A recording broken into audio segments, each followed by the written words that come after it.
Oh, well, hello, everybody. My name is Kate Hudson Hall, and thank you for listening to Bulimia Sucks. Now, this is a platform for people to share relatable and uplifting and inspiring conversations based on anorexia and bulimia and other eating disorders. And each episode include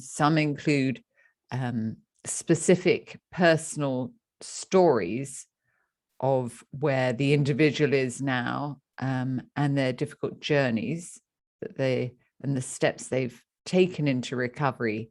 And then also we talk to professionals that maybe have had an eating disorder and now are professionals working with people with eating disorders.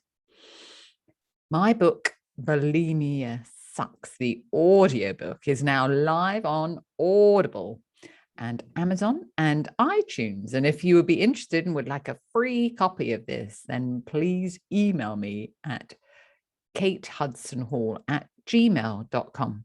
And then I can send you the code so you can download it for free.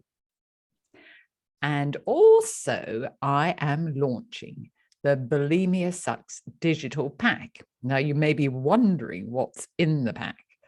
Well, let me tell you now, there's 8 hours of video content with actually 51 videos.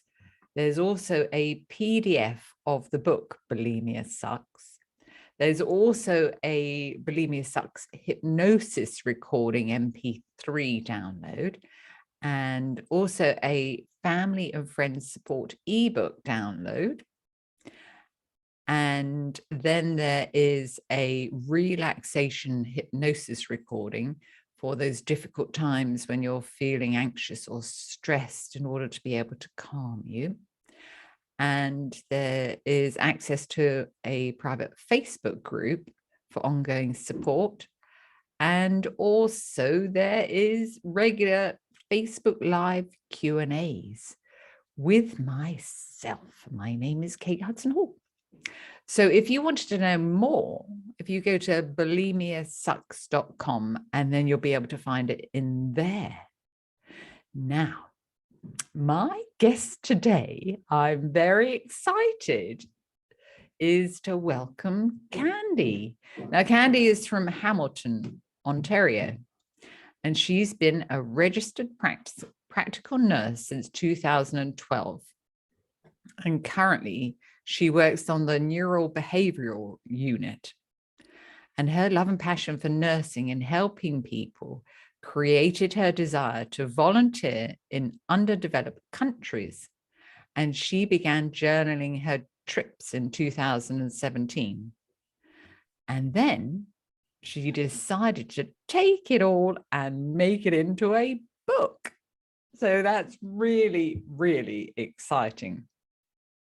And her book is called Love, Travel and Volunteering, which is a travel log about self-discovery and making a difference. It captures the many obstacles that need to be overcome as a solo traveler, and also taking the different cultures as well as the challenges and joys of volunteering abroad.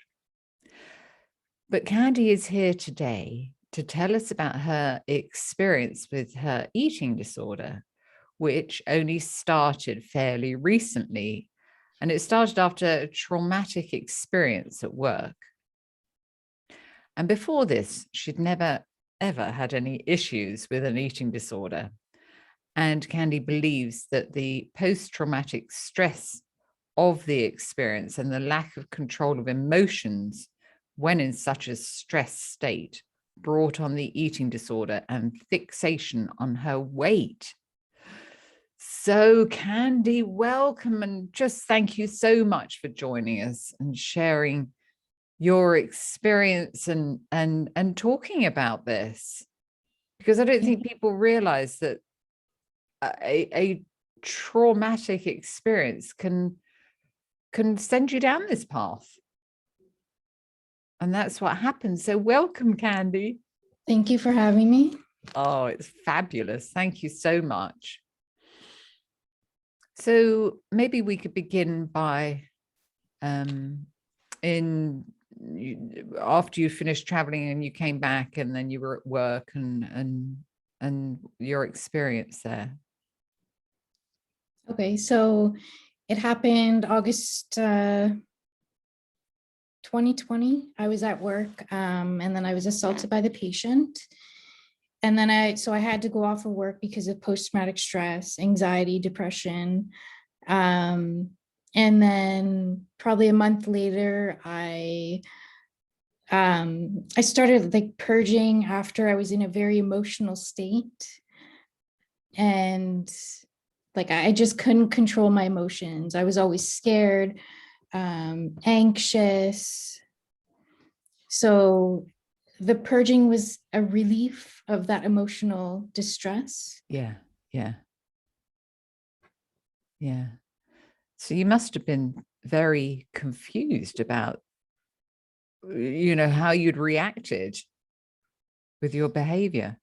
I was, because I've never been overweight, underweight. My weight's been okay throughout my whole life.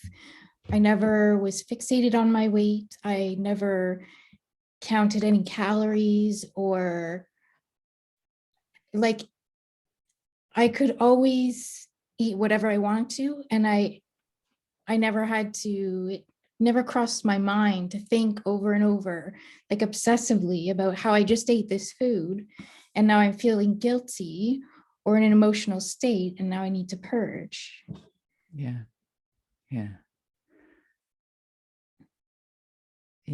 And so what did you do from there? Once you became aware of what was going on, and how did you reach out for help? So I was set up with a psychologist. Her background is trauma. Good. She's not really familiar with eating disorders, so we've been trying to work through it.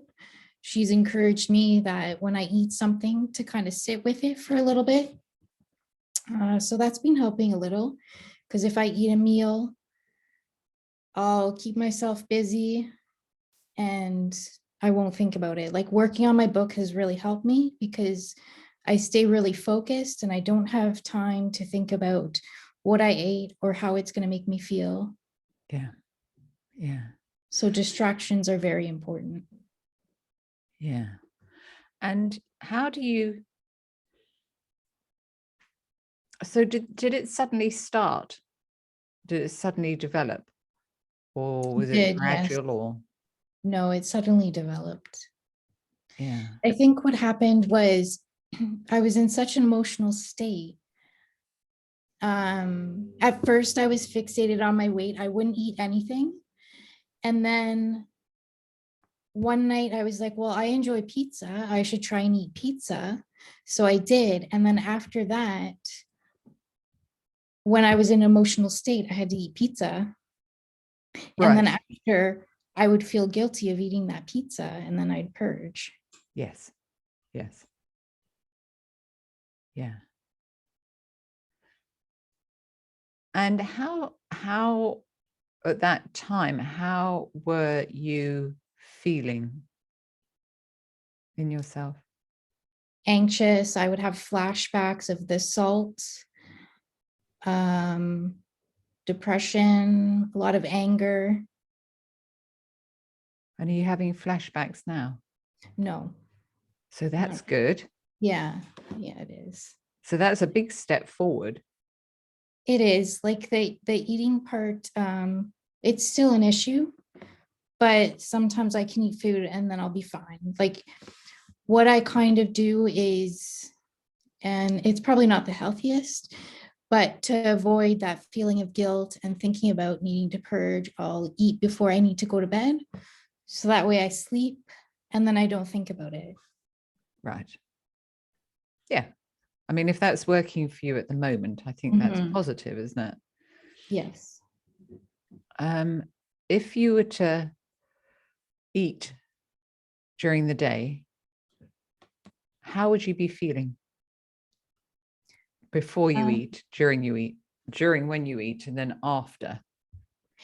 I think it depends on the kind of day that I'm having. Like if it's not a good day with a lot of emotions, Mm. Then I'll feel guilty after eating, and I might purge. I mean, it's becoming less over time, but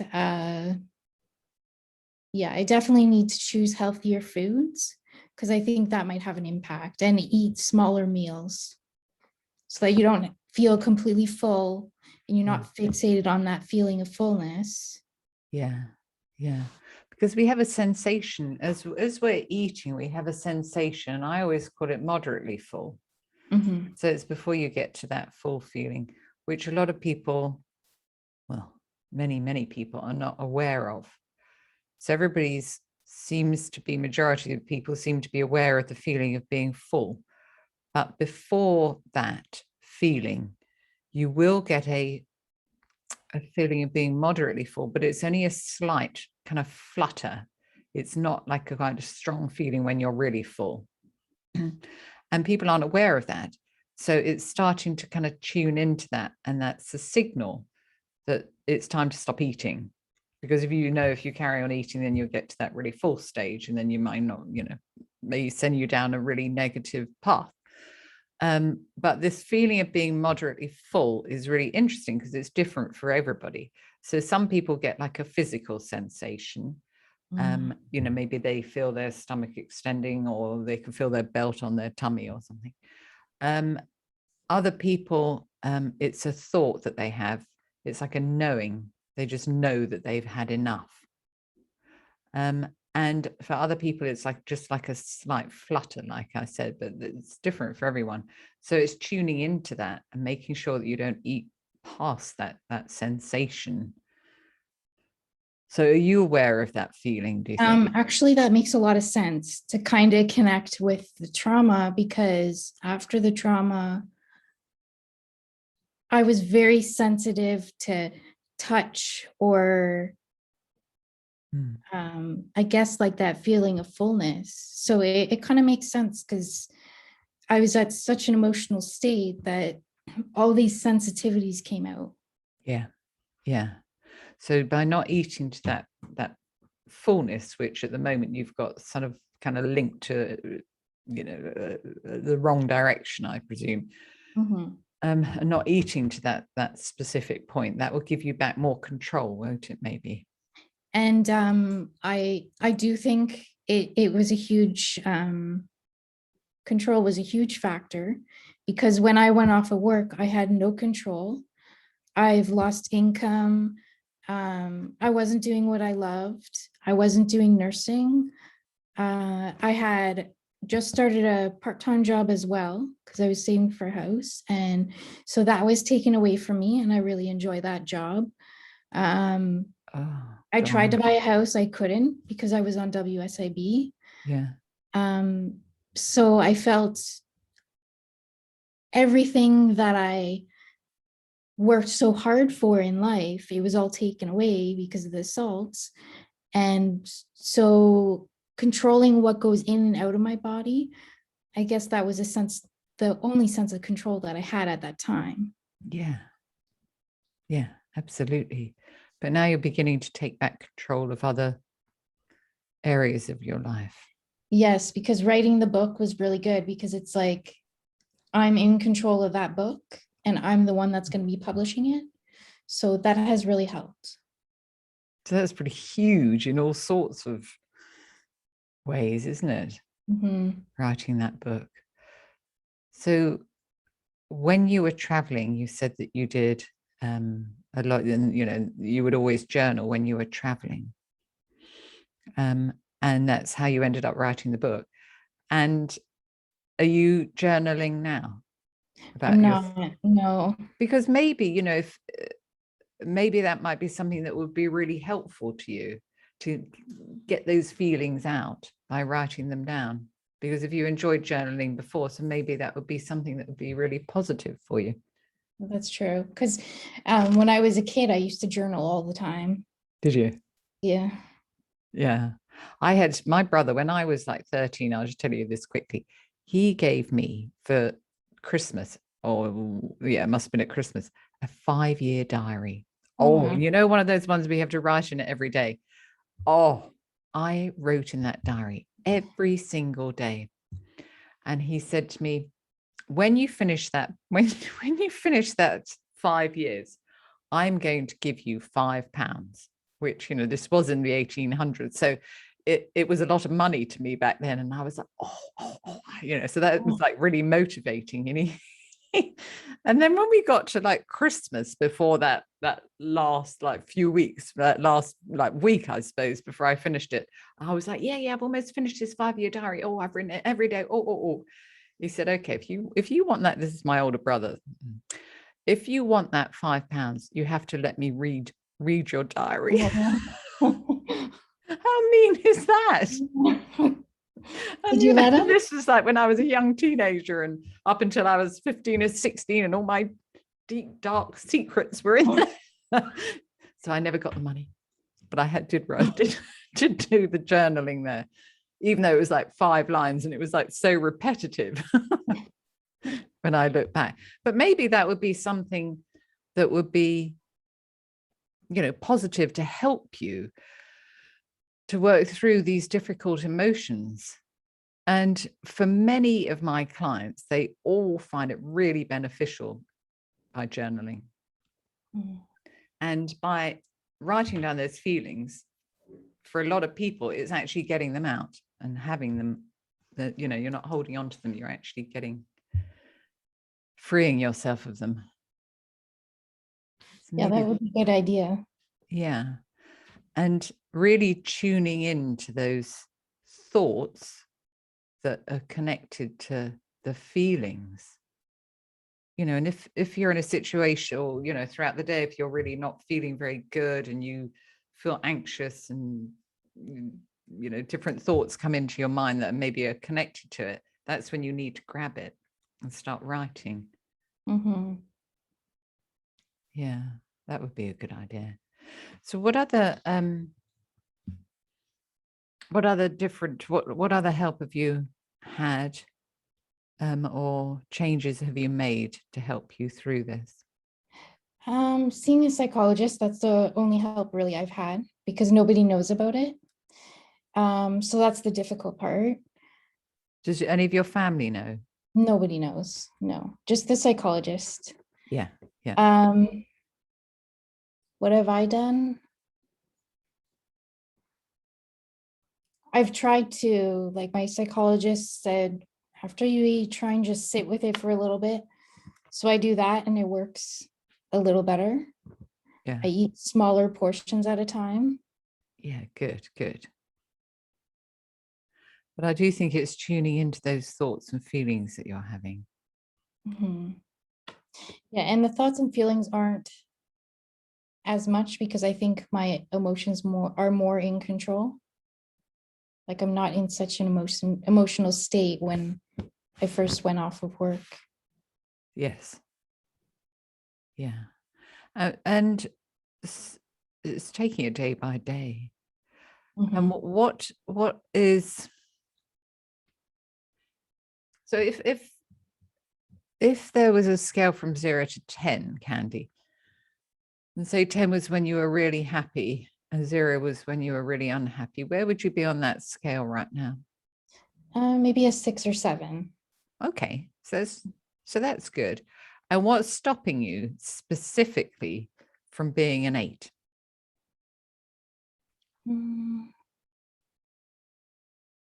Probably just myself. I mean, there's still triggers from the post-traumatic stress, so I need to get over that. Like going to the grocery store, I can't go by myself. So that prevents me from eating healthy. Like I just order my food. What if you were to know what the triggers were, what would they be? So not going out on your own. Older males, because it was an older male that attacked me. And just being in a busy place, because I haven't gone out. I mean, I stay at home for most of the time. And are you living on your own, or are you? I am, yes. And what about, are there any friends that that are supportive? Or Well, because of COVID, I'm very cautious with who I hang out with. So I do have one really good friend that I see often. And so do you go out with her, I mean, to the store or? Sometimes, but that was an issue because in the beginning I couldn't stay by myself because the anxiety and fear of someone breaking in and attacking me was really bad. So I would stay over at her place a lot. But that kind of would set off the purging because anytime we hung out, we would be eating fast food, which wasn't not good. So because then when I'd come home, I'd be fixated on eating that fast food. Yeah. And does she know? No.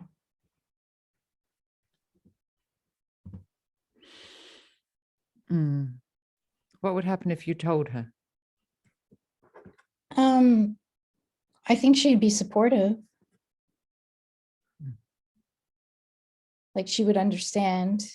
So do you think that you may tell her sometime in the future? Probably not, because I'm hoping the emotional eating and triggers and everything will be resolved soon. Yeah, because you can do it. And you are doing it, aren't you? Yes. Yeah. So that's really positive.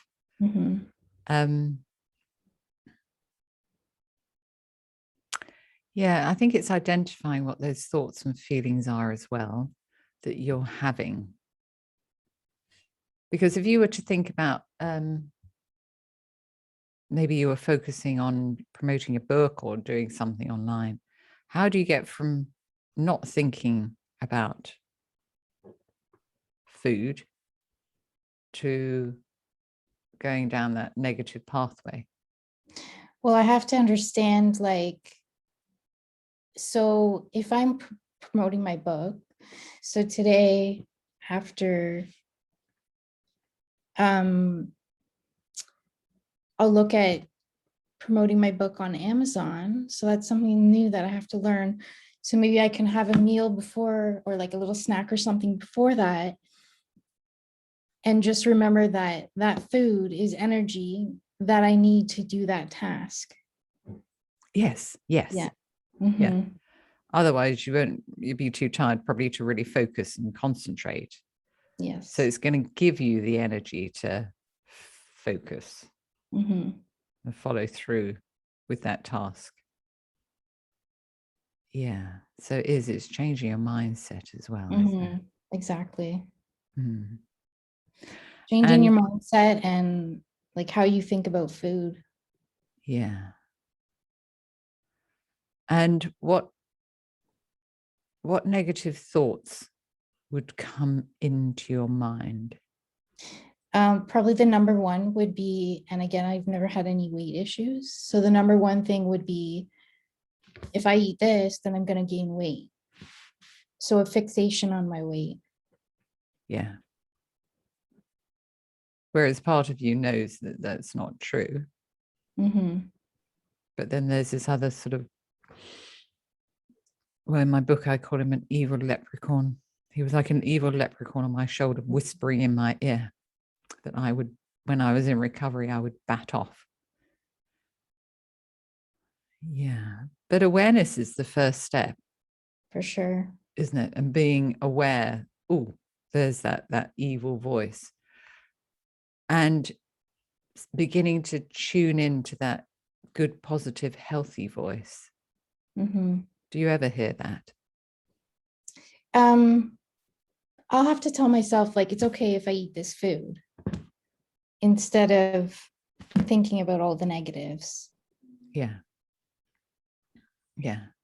So maybe what would be a good idea is that when you are aware of that negative voice, that is the time that you need to start to shout at it, stop, and then tell it to get lost in whatever terminology that you wish, because of course it could be a lot stronger than that. And then it will come back again. Because if you think we have 60,000 different thoughts that go through our mind every day, and majority of those are connected to feelings. So it's just constantly, you know, whether they're conscious or in the background, they're constantly going.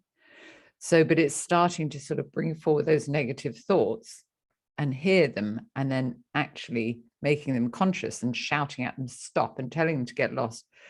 And honestly, the more that you can start to do that, the more that over time they will begin to subside. And then in order to kind of clear the pathway for you to be able to hear your healthy voice more. And it's a specific technique that you can use in itself. It's called thought stopping. And it's really powerful for those multitude of negative thoughts that you have, that we all have. Because 95% of the thoughts that people have are the same thoughts that they had the day before. And you think, oh my gosh. So it's being consciously aware of that and starting to think, okay, well, you know, let me give myself a good positive phrase that I could repeat to myself, maybe to start, you know, that part of your mind to build that new pathway in your mind. And you know about neural pathways, being a nurse and things. And starting to get it back on track. So jumping back to that old pathway that you had prior to the assault, or to build a new one. So it's a matter of time, isn't it? And building on that and changing these behaviors. Yeah, changing behaviors for sure. Because if you could change one behavior, even if it was like a really small behavior, what would that be? You could make one change today. I would eat more healthier foods, because then maybe I would feel better. Yeah. So, but how could you do that? I could start off by having maybe a smoothie in the morning. So have you got the ingredients for that? I do, yes. So if you sort of kind of set yourself a goal, right? So from now on, for the next, like, you know, don't know, 2 or 3 weeks, I'm going to make myself a smoothie every morning to get all those fantastic vitamins and minerals and everything else in me to set me up for the day.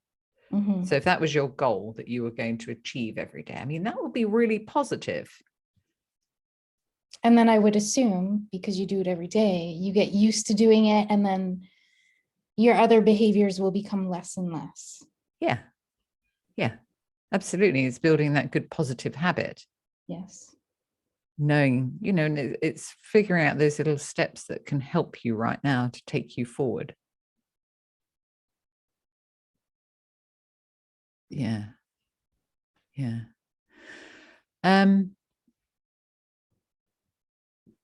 And so what are your own specific reasons for recovering completely?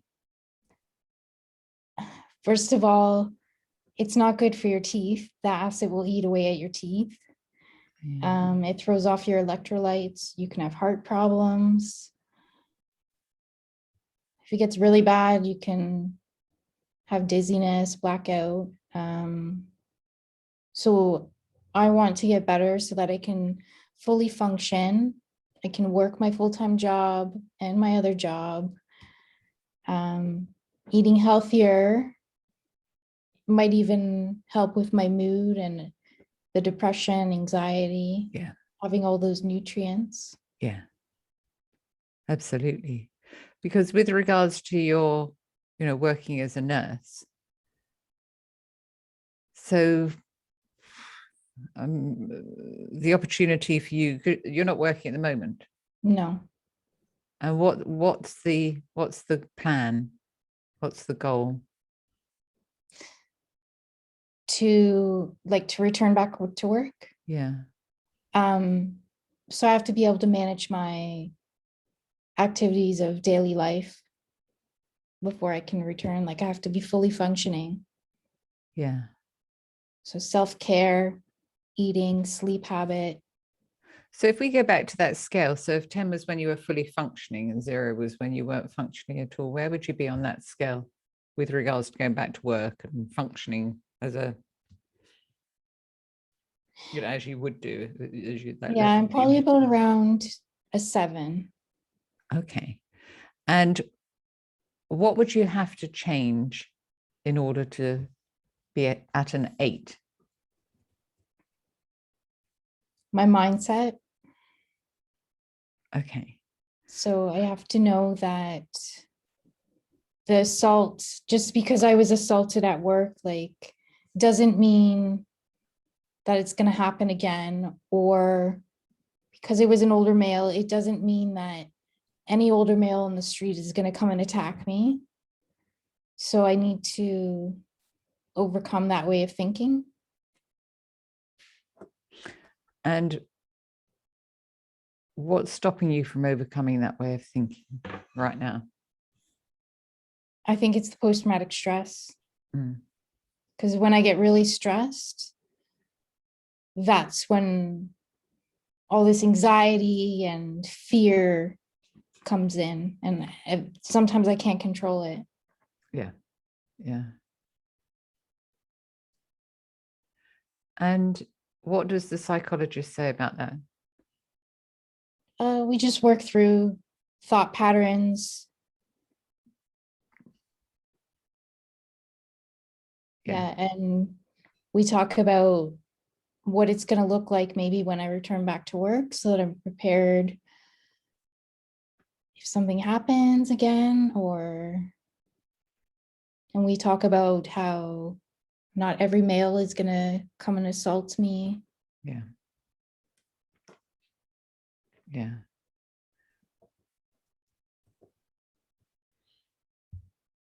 Yeah, so it's getting focused and changing those thought patterns, isn't it? Mm-hmm. Yeah.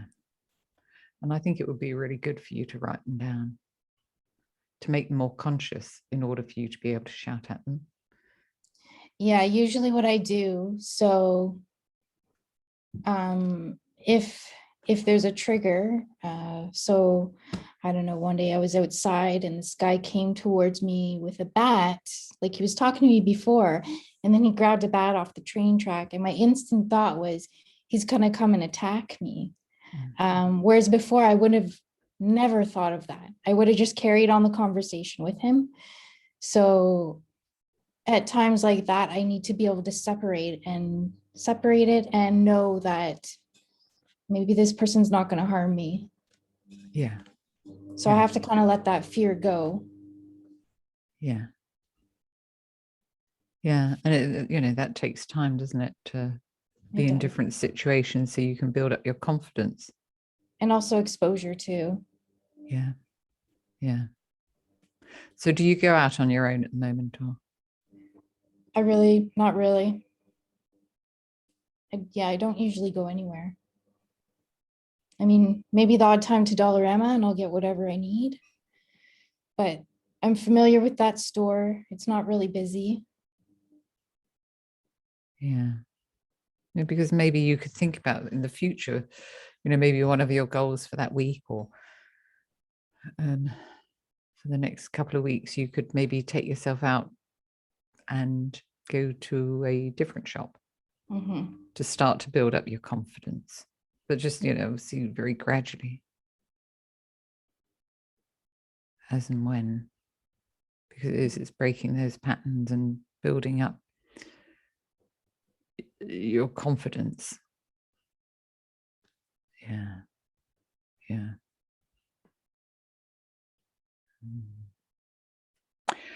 So Kandy, tell us about your book, because we've only heard little snippets. We want to hear about your book. Writing my book has been probably the most therapeutic thing since I've been off. It's really helped me, because 2017 to 19, I first started volunteering as a nurse. So I volunteered in Peru and Guatemala. And then there was a language barrier. So I volunteered in Thailand with the children. There was also a language barrier. So then I volunteered in Jamaica with dogs and Mexico with dogs. So I journaled daily. And then in January 2020, when I was off, I had a lot of time. So I'm like, what do I do with my time? So I ended up typing out all my journal entries. And that really helped because I was able to revisit the happiest times of my life because and just remembering my sense of purpose, because when I had to go off work, I felt like I had no sense of purpose, that I was helping nobody, which is, I'm a people pleaser and I like to help people. Yeah. So I revisited how I've helped in all these different countries by volunteering. And then there's this one part about my book that I really like. There was this dog called Simon, and I work on a neurobehavior floor. So it was kind of a coincidence because when I was volunteering at the shelter in Jamaica, he was a 5-month-old puppy. They brought him to the shelter. It's a no-kill shelter. Yeah. It's called the Animal House Jamaica. And he had a neurological condition. So when he would walk, his back legs would give out, his head would bob up and down when he was trying to eat food and water. Oh. So the dogs kind of, when they were playing, they would knock him over a lot because he had poor balance. So I was like, I have to make this work. I have to take him home because otherwise I don't know if he's going to be adopted with the neurological condition. So I ended up bringing him home. But because I worked 12-hour shifts, straight nights, it was very difficult.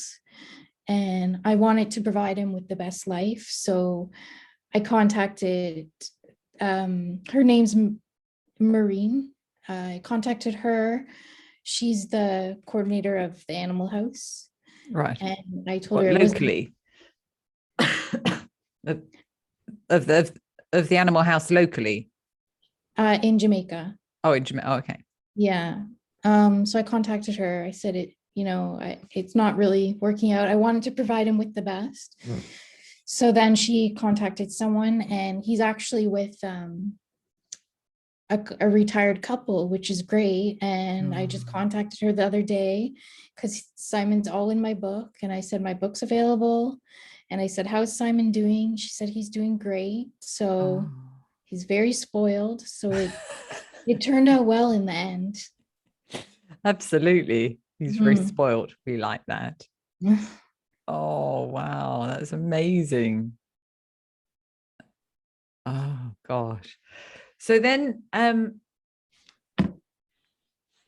so that's how your book materialized? Yes. From your journaling and then writing it all out?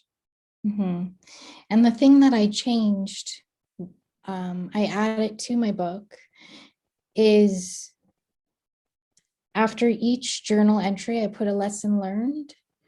So I kind of reflect on that journal entry and put like what I've learned from it. So for example, when I was in Thailand, there was no flushing toilets. So I learned that a flushing toilet is a luxury here, which most people wouldn't even think, or running water, or even having hot water to shower with.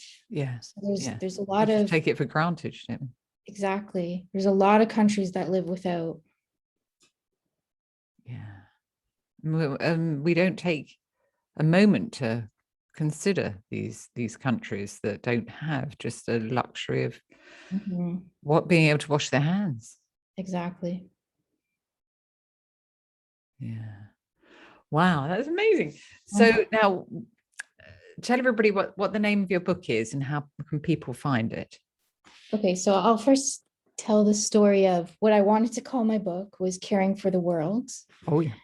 But there was already a medical book called that. So then I ended up changing it to Love, Travel, and Volunteering, Caring for the World. The love is for my love and compassion for nursing, helping people and animals. And then because I've traveled and volunteered. Yeah. Yeah, it's on Amazon now. The ebook is 99 cents. Yes, that's right. So you've just recently launched it. Yes. So anybody that would be interested in reading it, it sounds fascinating, How long will it be on promotion for? I'm debating the paperback price. The black and white is $17.99. And then the colored version, every chapter I have a picture that I've taken while traveling. So I decided to do with a colored version as well. So that one's $21.99. Wow. I'm debating though, if I want to keep my ebook at 99 cents, because what I'm doing is a portion of the sales that I get from the books and the ebook, I'm going to be donating that to the Animal House Jamaica. So that will provide them with fresh water, food, help cover the cost of vet bills. Wow. And anything else they may need. So I'm debating if I should increase my price, because if more people buy it, then I'm going to have more to donate. So Yeah, I'm not absolutely. sure at this point what I'm going to do about that. Yeah. Yeah. And if people wanted to contact you, come find you, if they were interested in donating or they wanted to find out more, how would they contact you? I made a website. It's https://lovetravelvolunteer.com. And I have, if they want to donate to the Animal House Jamaica, I have the website on there, which will lead them to their donation page. Right. And then on my website, I have all my travel pictures. And then I've also started a blog. Good. So the blog just, right now it covers what it was like going through the publishing process and what it was like the feelings that it was like when I published my book. And then when I plan my trips or when I go on my trips in the future, I'll just blog all about it. Wow. Wow, that's amazing. Mm-hmm. And maybe, your next book or, the fifth book in the line would be of this horrific experience that you've had, and the lessons learned and how you move forward and what you did. And maybe, yes, the fifth book. So you've still got to write another 4, 3 or 4, please, if you don't mind. Lots of traveling. Absolutely. You've got to go out traveling, you see. So you've got to move on to the next point. Yes. We need to set goals and get you moving forward in your positive pathway of your future. I also want to mention for the Jamaica House or the Animal House Jamaica, I go there every year and I volunteer with them. Wow. So I'll bring like dog treats or food and just give them to them. But yeah, I go every year because there's just such a connection with these dogs. They're so friendly. And if anybody's looking for a dog, they're available for adoption. Wow. They're very socialized. And is it a very big charity? I'm not really sure. It's nonprofit. So, I mean, it's like during COVID, it was bad. Their donations were down, and I mean, the dogs needed food. So, yeah, Maureen does a lot of